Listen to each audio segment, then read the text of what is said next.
All right, let's dive right in. Today, we're unpacking a really powerful story from the book of 1 Kings. It's all about fear, a pretty foolish deception, and the absolutely devastating fallout that comes after. So let's start with a question that really gets to the heart of this whole thing. Can a guilty conscience actually make you foolish? Does trying to hide our mistakes just lead us to make even bigger ones?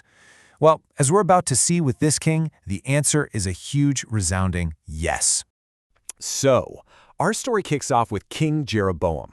He's the ruler of the northern kingdom of Israel. He's at the absolute peak of his power, but he's facing this deeply personal crisis that his crown, his money, his power, none of it can solve. Here's the situation. His son, who is the heir to the throne, the entire future of his dynasty, is on his deathbed. Jeroboam is totally desperate. He needs to know what's going to happen, but his own past choices have really backed him into a corner.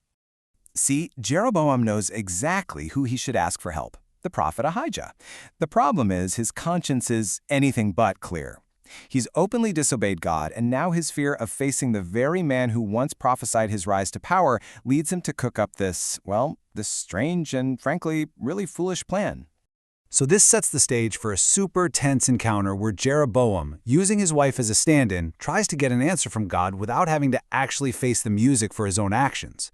He's literally trying to hide his identity from the one person he needs help from. Now, what's so interesting here is this fascinating psychological truth that our source material points out. Sin makes you stupid. It has this way of blinding us. It makes us think we can somehow outsmart the consequences, that we can pull off some clever little trick that no one's going to notice.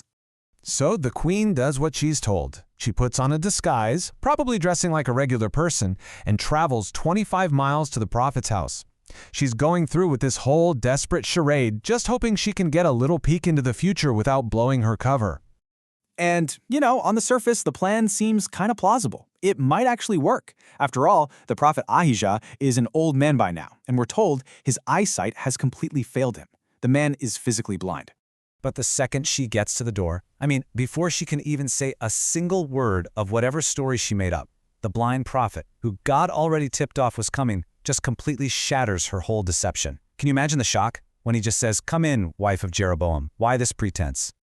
Okay, so the jig is up, and the message Ahijah delivers next, well, it's not just a simple prophecy about the sick boy. It is a direct, unfiltered judgment from God that puts Jeroboam head-to-head with his predecessor, King David. It's really a tale of two kings, a comparison of two very, very different hearts. And this just lays out the core issue perfectly. On one hand, you've got David. Now, he wasn't perfect, but his life was defined by trying to keep God's commands and following God with his whole heart. Then you have Jeroboam, who made idols, who made God angry, and, I love this phrase, who thrust God behind his back to go after his own agenda. You see, Jeroboam's actions weren't just a few political missteps. They came from something much deeper.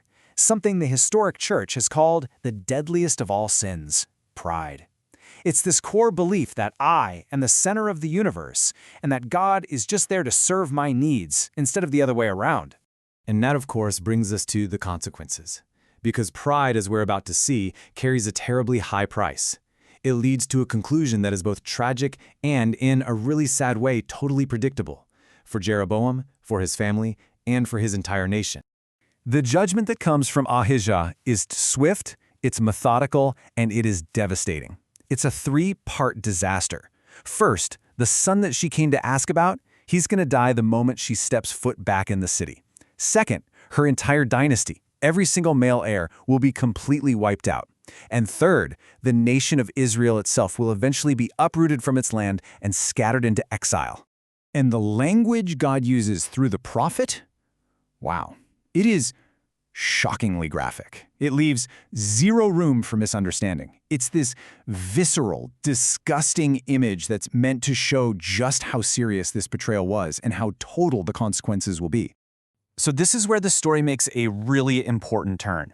It goes from this harsh judgment to a crucial question. This prophecy sounds so final, right? Like the future is now just carved in stone. But is it? Is it really all over? Is Israel's fate now a done deal? This gets at a huge question that the Bible wrestles with all the time: fate versus free will. Is there any hope left, or is it just too late? And the answer is a classic yes and no. Yes, the end is totally predictable if you keep going down the same path. The consequences are locked in. But no, the future isn't inevitable because you can repent, you can turn around. You always have the choice to take a different path. And that right there is the powerful takeaway. This isn't really a story about some fixed destiny that you can't escape. It's this profound message that our choices are what create our future. And a different choice, a choice to turn back, is always on the table. And that leaves us with one last thing to think about for ourselves.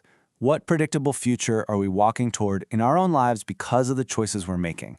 And more importantly, what's one choice we can make today to change that path for the better?